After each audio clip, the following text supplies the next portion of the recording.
کہ ان کی سیرت کو فالو کرنا، جس طریقے سے انہوں نے زندگیاں گزاری ہے اس سے سیکھنا اور اس کو عمل میں لانا۔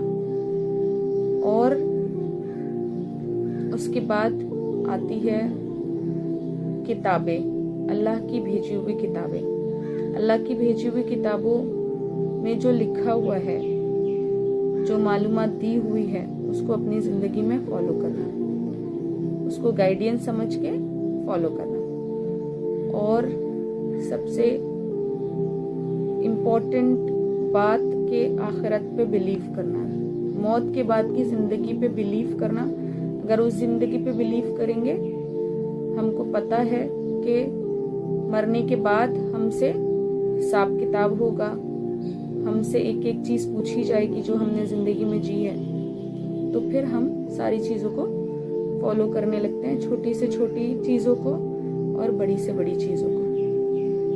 اب یہ ہے کچھ فیکٹرز ایمان کے، جس سے ثابت ہوتا ہے کہ ایک انسان جو ہے وہ ایمان والا ہے اگر یہ ساری چیزوں پہ بلیو کرتا ہے اور اس کو فالو کرتا ہے۔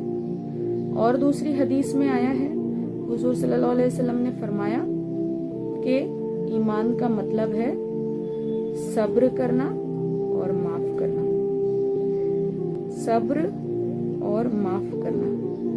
اس کا مطلب کہ اگر کوئی انسان ایمان والا ہے تو اس کے اندر یہ دونوں چیزیں پائی جائے گی، اور بے شک پائی جائے گی۔ پہلی ہے صبر، کچھ بھی مشکلات آئے، کوئی بھی حالات آئے، ان حالاتوں میں صبر کرنا، اس حالاتوں میں اللہ پہ بھروسہ رکھنا اور خاموش رہنا، انتظار کرنا حالاتوں کے بدلنے کا۔ اور دوسرا ہے معاف کرنا۔